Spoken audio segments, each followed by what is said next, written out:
ど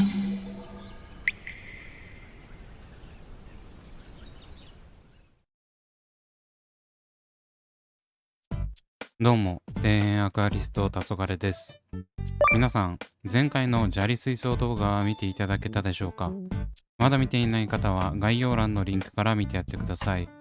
未だかつてないほどにモチベーションに溢れているこの水槽立ち上げ。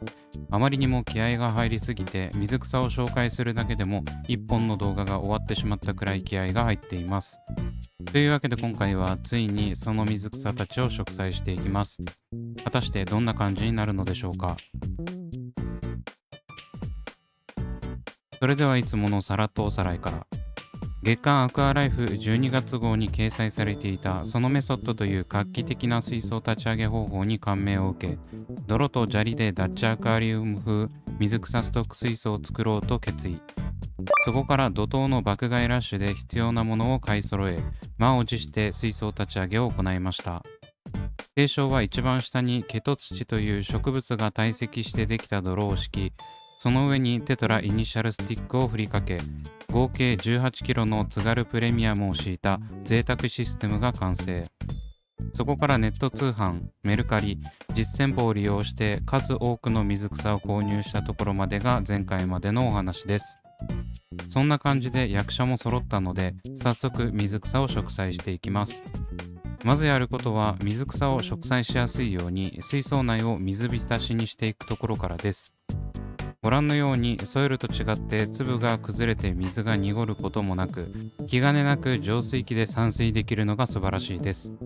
ソイルだと勢いよく水を入れてしまうと、どうしてもそこだけえぐれたり水が泥みたいな色になるんで大変なんですよね。皆さんも一度は計量カップで優しく注いだのに、ソイルの前傾部分がえぐれて涙目になったことがあるのではないでしょうか。こういったところも砂利の利点ですね。濁らないというのはこういう作業をする上ではとても大きなメリットになります。そんな感じで前傾部分が浸るくらいになったらとりあえず完了。それでは早速植栽していきます。まず最初に植えていくのは組織培養株のハイグロフィラ SP チャイ。こちらは難易度が高いことで有名な水草で、水上では結構育つんですが、水中ではなかなか難しいみたいです。うちでも水上用はありますが、水中で育成したことはないのでチャレンジ。本当は水上にも分けてリスク分散しようかとも思ったんですが、もう全部植えちゃおうということで1カップ丸々植栽してます。おそらく成長遅いだろうということで前傾部分に植えてます。ちなみに使ってるのは DUA のピンセットです。このピンセット、地味に幅があって、こういう短くて深めに刺さないと浮くタイプの水草はとても植栽しやすいです。茎が太いやつとかもこれがあれば簡単に作業が進みます。こんな感じで全てのチャイを植栽しました。この一角だけで4500円なのえぐい。続いてはロベリアカーディナリスを植栽していきます。こちらはダッチアクアリウムには欠かせない存在で、おそらく中継層向きな葉が丸くて可愛い水草です。これを道に見立ててレイアウトするのがダッチアクアリウムのようで、自分のような風ではない水槽ではもっと数が必要になりそう。ちなみにこちらも組織培養1カップ丸々使ってます。状態がいいところを厳選したためかボリュームはそこまでありません。続いて植栽するのはこちらのブリクサジャポニカ。こちらは地味に珍しいブリクサの組織培養です。一度もブリクサは使ったことがないので、興味本位&新たな水草をストックするという意味合いで植栽してます。ちなみにこちらは寒天培地ではなく液体培地で、草自体もひっくり返ってたため若干葉焼けっぽくなっており、状態はあまり良くないです。とりあえず1カップ全部植栽しましたが、どうなるかは未知数。続いてはウォータークローバー。こちらはいまいち詳細が分かっていない水草で、トロピカから最近流通するようになった種類です。おそらく前傾層の部類だと思うので、チャイの隣に植栽します。ランナーを伸ばす系なので、もしかしたらいろんなところを侵食して大変なことになるかもしれませんが、それもまた一興。ランナー系の水草って植えるのはそこまで難しくないんですが、カップから株分けするのが大変なんですよね。自分は面倒なんで手でカットしてますが、それこそ程よい長さにハサミでカットしてたら途方もなく時間がかかります。そんな感じで植栽終了。結構量多かったです。続いてはインディアンクラッスラ。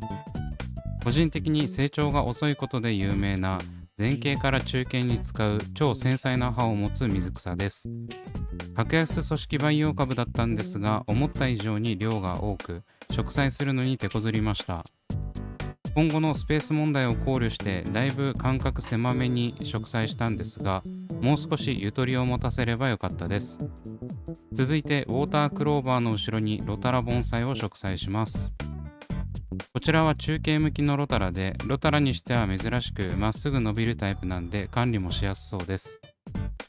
個人的に見た目も好みなので、この水槽で増やせたら他の水槽でレイアウトとして使ってみたいですね。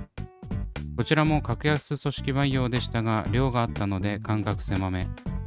一本一本植えていってるんでめちゃくちゃ時間かかりました。続いては組織培養ではないメルカリ産の水上用アルアナの夕焼けです。この水草を増やしたくてしょうがないんですが、なかなかうまくいってないので、この水槽で実現したいところ。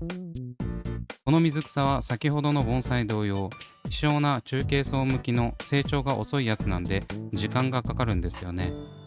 育成自体はそこまで難しいわけではないと思うので、これくらい植えておけばなんとかなるのではないでしょうか。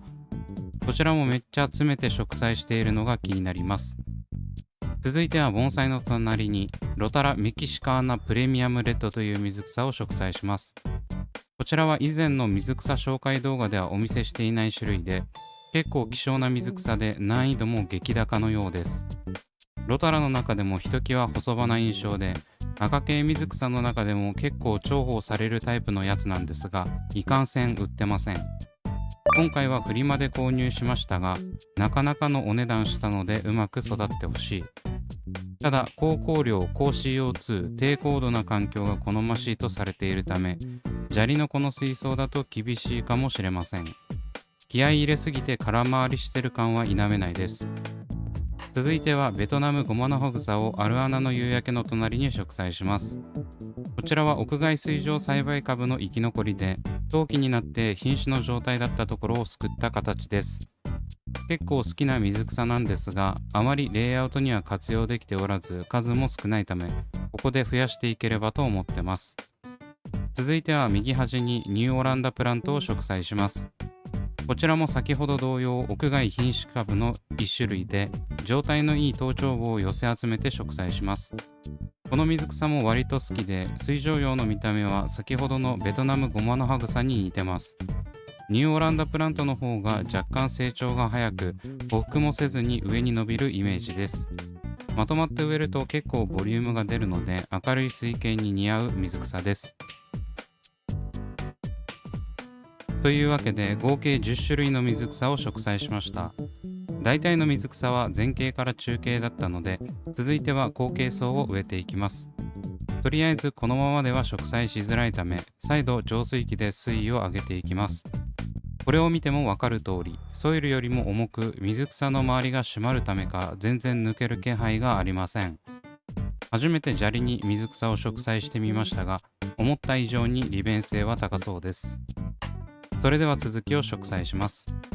まずはメルカリ産水上用アラグアイやレッドロタラ。水上だとアルアナの夕焼けと結構似ている種類ですが、成長がゆっくりで赤系なのは同じですね。最近組織培養でも流通し始めたいい感じの水草です。続いてはおそらくハイグロフィラロザエネルビス。こちらも屋外栽培水上株です。ここら辺の種類がごっちゃになってて定かではないんですが、おそらく合ってると思います。寒さにやられて若干黄色いです。その隣には同じく屋外株のロタラマクランドラミニを植栽。マジで数が少なかったんで他の水草に飲み込まれるかもしれません。続いてはベトナムゴマのハグサの後ろにルドビチャ・レペンスルビンを植栽します。こちらもメルカリ産の水上用で状態はすこぶる良さそうです。ルドビチアの大型種でワインレッドが美しい水草です。水上用だと裏が赤色で表が緑なので分かりやすいですね。この状態からもめちゃくちゃ綺麗な赤色になりそうなのが伺えます。続いてはその後ろに見切り品で500円だった組織培養パールグラスを植栽します。この水草は見切り品で状態が悪いことを除けば高度が高くても育成しやすい種類なので、砂利水槽では結構いい感じに育つのではないでしょうか。溶けかけのカップの中から選別して植栽していますが、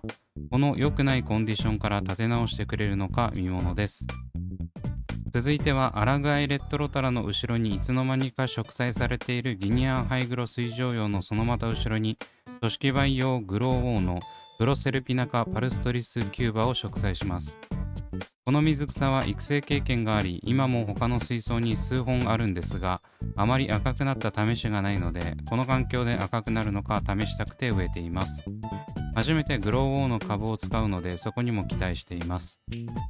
続いて一番左奥には ADA バイオ水草の森のセイロンロタラを植栽します。このロタラはちょっと黄色っぽくなるロタラで育てやすい部類です。水上管理していたものがだいぶ溶けてしまったので、こちらで増やしていきます。これはカップの状態も良かったので大丈夫でしょう。続いてはその隣にポゴステモンデカネンシスを植えます。こちらはトロピカの組織培養株で結構巨大化しそうな気がする水草です。この2種類は一番後ろに植栽しておかないと大変なことになりそうだったので、ここに植えてます。どちらも成長が早そうなので、いい感じに競い合う感じで伸びてくれるのではないでしょうか。続いてはこちらも屋外品種株のグリーンロタラ。グリーンロタラは強肩種なので、極寒の中でもまだ緑してていいですね。一応 ATA 組織培養株なので取っておこうと思い植栽。というわけでとりあえず植栽が終わりました。今回植栽した水草の種類の合計は20種類ということで、この60センチ規格水槽の中ではだいぶ詰め込んだ方ではないでしょうか。ちなみに先ほどのギニアンハイグロのように時間の関係上動画では植栽シーンをお見せしていない水草があったので、一応名前だけ紹介しておきます。屋外水上株のリムノフィラアロマティカ、同じく屋外株のポゴステモンダッセンの2種類です。なのでそれも合わせると22種類の水草が入ってます。ちなみに組織培養の下処理や屋外栽培の株を選別したりするのにほぼ1日を要したため、今回は注水して湯まクリアで水を回しつつ管理するところまででとどめています。今後は外部フィルターをセットし、本格的に水草育成に取り掛かろうと思います。